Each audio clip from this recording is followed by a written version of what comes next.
হয়েছে। এর প্রেক্ষিতে আমাদের 9টি দাবি আমরা কেন্দ্রীয় সমন্বয়কগণের নির্ধারণ করেছে। আর যারা মারা গেছেন তাদেরকে জন্য আমরা মাগফিরাত কামনা করছি।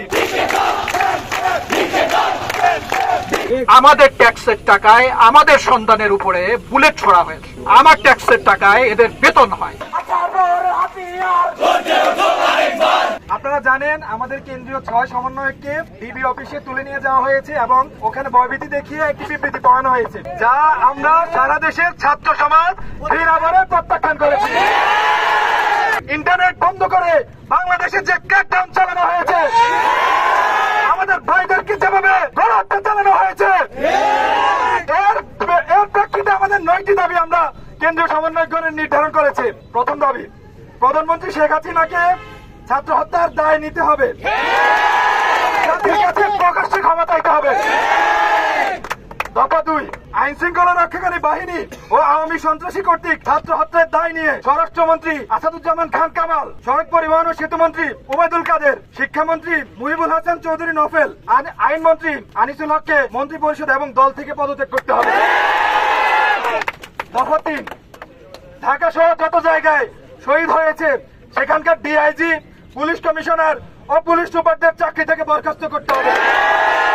দফা 4, জাহাঙ্গীরনগর বিশ্ববিদ্যালয় ও রাজশাহী বিশ্ববিদ্যালয়ের ভিসি ও প্রক্টরকে পদত্যাগ করতে হবে। যে পুলিশ সদস্যরা শিক্ষার্থীদের উপর গুলি করেছে, ছাত্রলীগ যুবলীগ সহ যে সকল সন্ত্রাসীরা শিক্ষার্থীদের উপর নৃশংস হামলা পরিচালনা করেছে এবং পরিচালনার নির্দেশ দিয়েছে, তাদেরকে আটক করে এবং হত্যা মামলা দায়ের করে দ্রুত সময়ের মধ্যে গ্রেফতার দেখাতে হবে। দফা 6, দেশব্যাপী যে সকল শিক্ষার্থী ও নাগরিক শহীদ আহত হয়েছে তাদের পরিবারকে ক্ষতিপূরণ প্রদান করতে হবে। ঢাকা বিশ্ববিদ্যালয়, জাহাঙ্গীরনগর বিশ্ববিদ্যালয়, চট্টগ্রাম বিশ্ববিদ্যালয় ও রাজশাহী বিশ্ববিদ্যালয় সহ সকল শিক্ষা প্রতিষ্ঠানে ছাত্রলীগ নামক সন্ত্রাসী সংগঠন সহ সকল দলীয় লেজুর ভিত্তিক ছাত্র রাজনীতি নিষিদ্ধ করে ছাত্র সংসদকে কার্যকর করতে হবে। দফা 8, অবিলম্বে সকল শিক্ষা প্রতিষ্ঠান ও হলসমূহ খুলে দিতে হবে। দফা 9, কোটা আন্দোলনের সাথে সম্পৃক্ত শিক্ষার্থীদের একাডেমিক ও প্রশাসনিক কোন ধরনের হয়রানি করা হবে না মর্মে অঙ্গীকার করতে হবে। এই 9 দাবির প্রেক্ষিতে সারা দেশে আন্দোলন চলমান রয়েছে এবং এই আন্দোলনের প্রেক্ষিতে আমাদের আন্দোলন চলছে। নকিব স্যার এখন আছেন, মাসুদ স্যার এখন আছেন, ওনারা বেঁচে আছেন, ওনারা থাকবেন।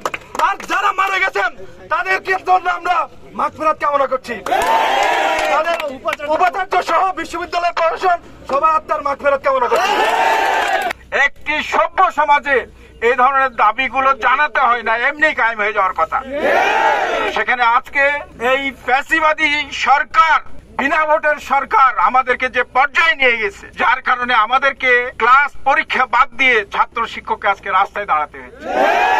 তোমাদের দৃঢ়তা দেখে শিক্ষক হিসাবে আমি গর্ববোধ করি। এবং আরো একটা কথা পরিষ্কার করে বলি, মুক্তিযুদ্ধ পার হয়ে গেছে, নতুন করে আর কেউ মুক্তিযোদ্ধা সেই 71-এ যে আর নতুন করে মুক্তিযুদ্ধের কোনো সুযোগ নেই। কিন্তু একটা কথা খুব পরিষ্কার করে মনে রাখতে হবে, যারাই ন্যায়ের পক্ষে, ন্যায্যতার পক্ষে, অধিকারের পক্ষে, তারা সবাই আজকের দিনের মুক্তিযোদ্ধা। কাজেই তোমরা প্রত্যেকে এক একজন এই প্রজন্মের এই সময়কার মুক্তিযোদ্ধা, যাদের কাছে মানুষের রক্তের দাম নেই, যারা ন্যায় বিচারের পক্ষে দাঁড়াতে পারে না, যাদের সাহস নেই, যারা সত্যি কথা বলতে পারে না, তাদের মুখে মুক্তিযুদ্ধের চেতনা বা যে কোনো ধরনের চেতনাবাদী একেবারে জঘন্য শোনায়। আমরা এই লাগামহীন হত্যাকাণ্ডের বিচার চাই। আমাদের ট্যাক্সের টাকায় আমাদের সন্তানের উপরে বুলেট ছোড়া হয়েছে। আমার ট্যাক্সের টাকায় এদের বেতন হয়। এদের ভিতরে যদি এতটুকু বুদ্ধি বিবেক অবশিষ্ট থাকে, তাহলে এরা নিশ্চয়ই কোনো না কোনো দিন এটা উপলব্ধি করবে যে তারা কি জঘন্য অপরাধ করেছে। আপনারা আমরা একসাথেই সহমর্মিতা ভাবে আমরা একসাথেই কিন্তু কাজ করেছি। আমরা সবাই একসাথে এখানে পরিস্থিতি অবলোকন করেছি, পর্যবেক্ষণ করছি, পরিস্থিতি নিয়ন্ত্রণের জন্য যা যা করতে হয় আমরা তা করেছি। মাত্র অল্প কয়েকটা সেট আসছিল, 20-25 বা 30-40 জন সেটা হবে। তাদের সাথে সম্মানিত 4-5 জন টিচারও ছিলেন, তাদের সাথে আমরা কথা বলেছি। কথা বলে তারা তাদের ছাত্রদেরকে এখান থেকে বুঝিয়ে এখান থেকে নিয়ে গেছেন। তা আমরা মনে করেছি শান্তিপূর্ণভাবে তাদের যে 3-4 মিনিট বা 5 মিনিট এখানে থাকার, সেটা থেকে তাদেরকে আমরা এখান থেকে নির্বিঘ্নে শান্তিপূর্ণভাবে এখান থেকে চলে গেছি। পুরো রাজশাহী শহর যেমন আছে, আমরা চাই বিশ্ববিদ্যালয় সহ আপনারা প্রেসের যারা আছেন, রাজনৈতিক অঙ্গন যারা আছেন, সবার সম্মিলিত প্রচেষ্টা রাজশাহী শহরটাকে আমরা সুন্দর শান্তিপূর্ণভাবে রাখতে চাই।